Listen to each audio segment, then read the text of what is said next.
the barista sneered, turning away as she heard the order from the man in the red MAGA hat.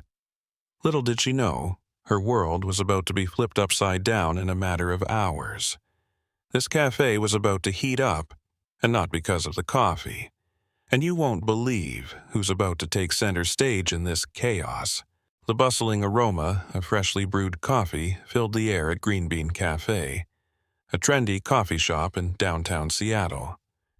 The morning sun streamed through the oversized glass windows, casting warm, golden light over sleek wooden tables and hipsters tapping away on their laptops.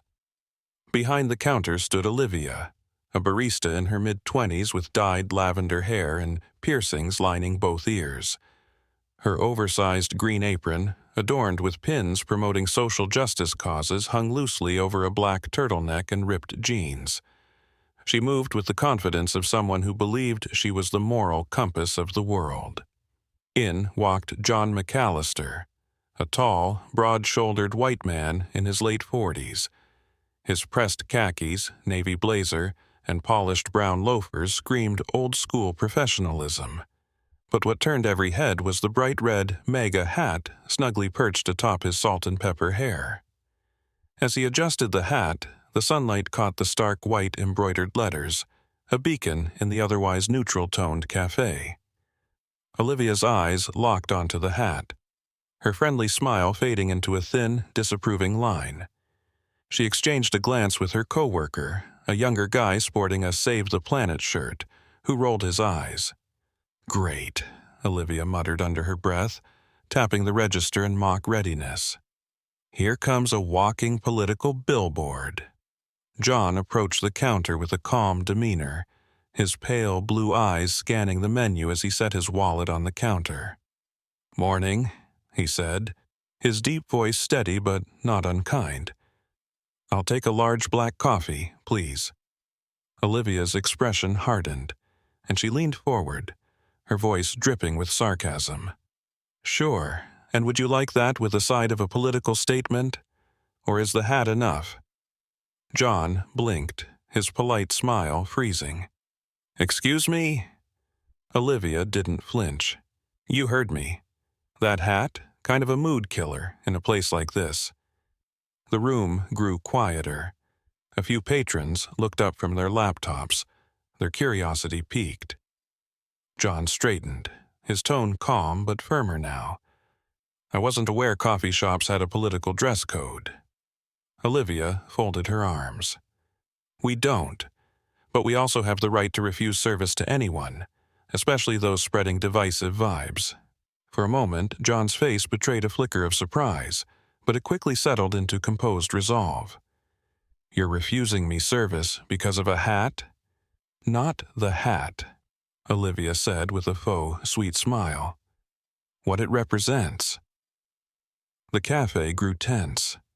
John picked up his wallet, glanced at the curious eyes surrounding him, and turned on his heel.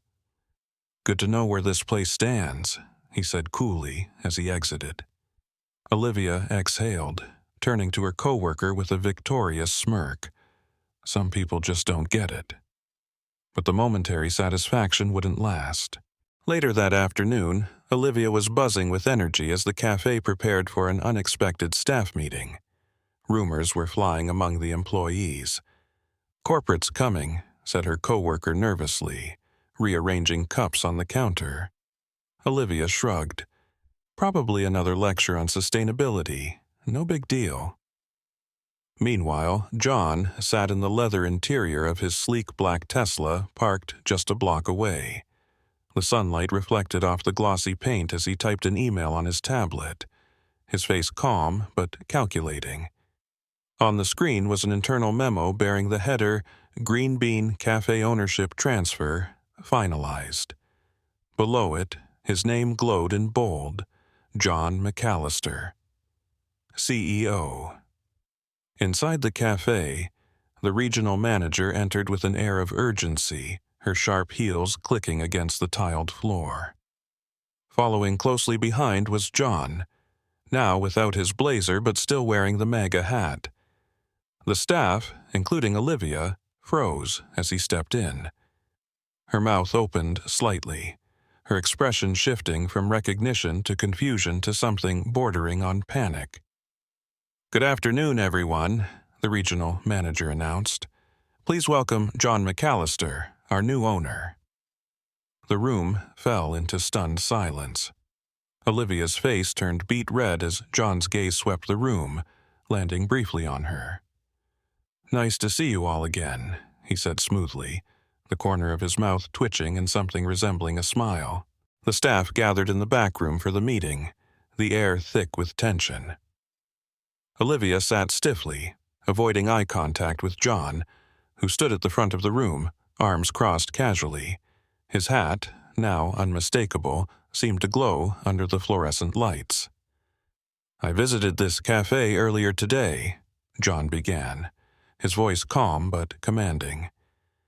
"And what I witnessed didn't reflect the values this company was built on." Olivia's heart pounded in her chest. She could feel every pair of eyes darting toward her, and her hands clenched tightly in her lap. John continued, his tone sharpening. "Respect and professionalism are non-negotiable. Every customer deserves to feel welcome, regardless of what they're wearing." The regional manager nodded solemnly, her gaze sweeping the room. "This is a teachable moment for all of us. Olivia, would you like to explain what happened?" Olivia's voice was barely above a whisper.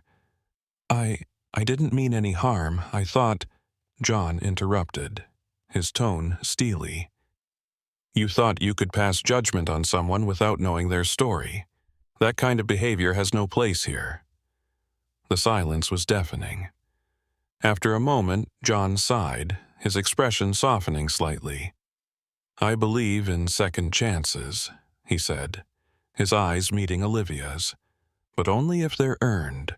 Starting tomorrow, you'll undergo additional training. I'll personally oversee it." The tension in the room lessened slightly, though Olivia's face remained pale. John's gaze swept across the other employees. "Let this be a reminder. We're here to serve, not to judge. That's what makes a business thrive." As the meeting ended, Olivia approached John hesitantly. "Mr. McAllister, I'm sorry." John nodded, his expression unreadable. "Actions speak louder than words. Let's see what you do next." By the next day, the cafe's story had spread, with social media abuzz about the incident.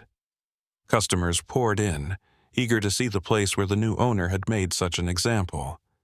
For Olivia, it was a humbling lesson. For John, it was business as usual, a reminder that respect always brews the best results. What would you do if you were in his place? Do you think the barista deserved a second chance, or should she have faced stricter consequences? Share your thoughts in the comments. Has anything like this ever happened to you or someone you know, Jose? And don't forget to like this story if it made you think or sparked a discussion. This story isn't just about one cafe or one hat.